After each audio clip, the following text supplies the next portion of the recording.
USA.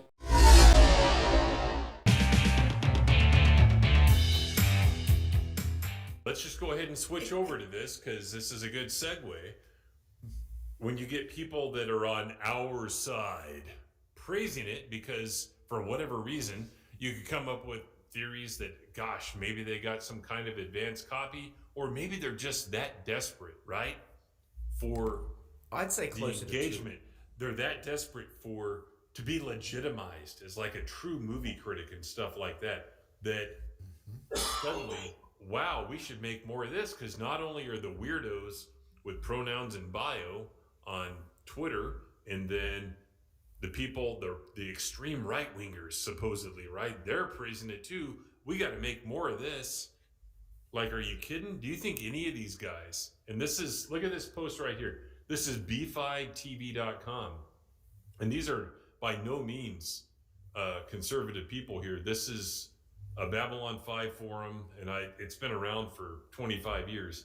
I was never on it, but I was on a sister site called jmsnews.com, and they never let me back on after, like, I lost my account because I'm not a leftist weirdo.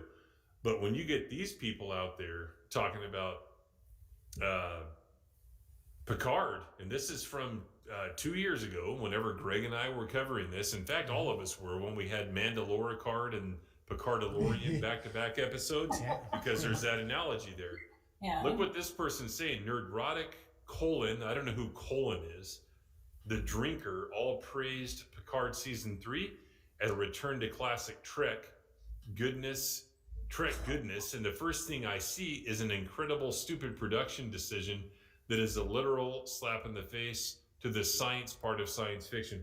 So people are noticing what people like Gary from Nerdrotic or Gawi are praising, right?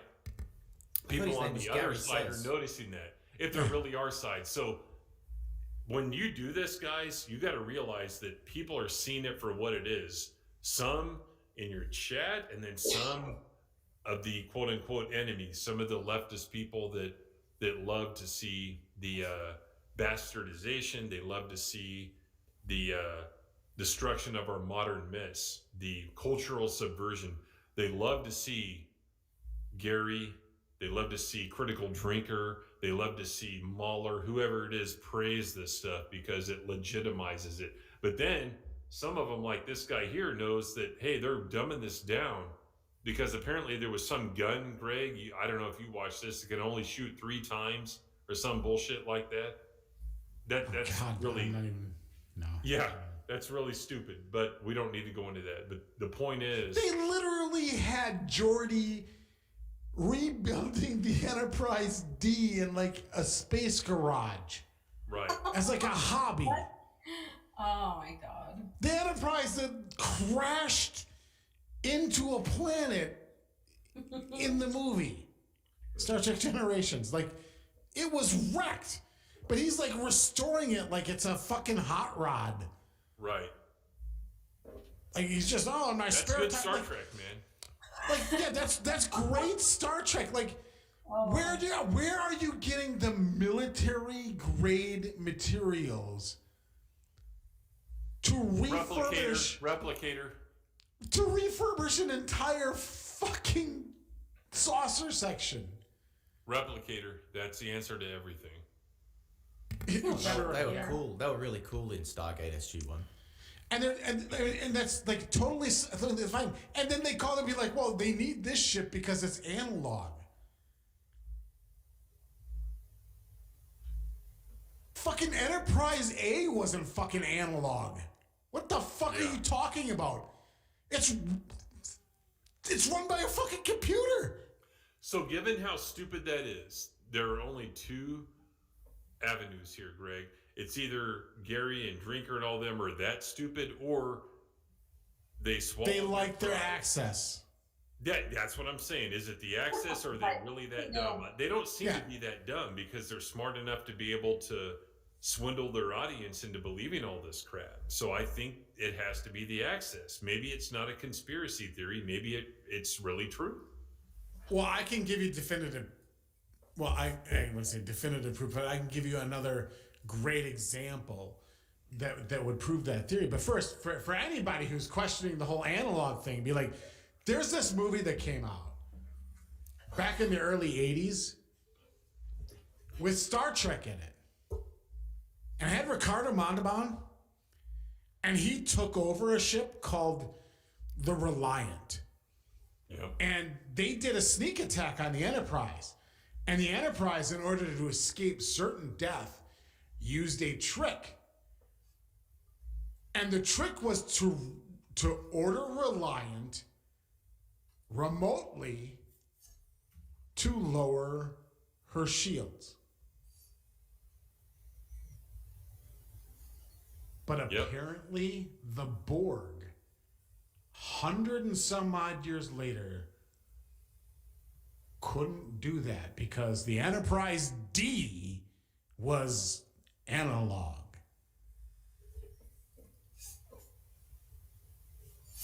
I really wish some of the people that would talk about Star Trek would watch the fucking show and watch the fucking movies. That'd be great. But here's the absolute, or what I won't say absolute, but here's a pretty good additional example of how the Access game works. There was this other show. Some people called it Real Star Trek, although it was nothing Star Trek about it, other than it took place in space. It starred a Hollywood douchebag comedian who has a shitty cartoon show. And they all praised the show up, down, left, and right, despite the fact that it had all of the elements that they despise and everything else. It was woke as fuck. It was called the Orville. Yeah. But they had access to the people that made the Orville. And so they loved it. Preach it, brother. They loved their little Orville show because they had literally set access to that fucking show. And I'm sorry, if you don't think the Orville's woke, one of the main characters is fucking gay and has a child that's transgender. Hey, Soul Assassin, find me and Greg's watch parties for Orville from 4 years ago. They're out there. There's a playlist. Yeah, we watched. Exactly I right. started watching it with Jeff Geek Blend. You did. That's correct. And at first I'm like, this is all right, but I was pretty critical of it. There was some elements that I praised, but I'm just I don't get the love for it at all. There's only a couple of episodes that I thought were good. The rest were just kind of huh. And I like some of the they were really characters. smart because they reeled people in, and then they really started unleashing the guy. What's the guy's name? Bortus. Bortus. Yeah, they started unleashing that character on everyone. It's oh yeah, we have to go home every 5 years to take a 20-minute piss or The whatever. Bortus takes a piss episode is what I call it in the reviews thing. I'm like, what the fuck is this? And I'm watching this and I'm thinking in the back of my mind, be like, this is what people like Doomcock and fucking Gary are saying is real Star Trek. And I'm like, huh?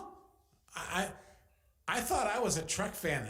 I don't get it, guys. I don't see where this is good Star Trek. It might be better than Discovery, but it's not good Star Trek. Yep. But there it was 100%. It was access. They had access literally to the creator and the set. I think Gary infamously went there. And that's what the funny thing is these YouTubers, by and large, you could tell they want more than anything just to be part of the club.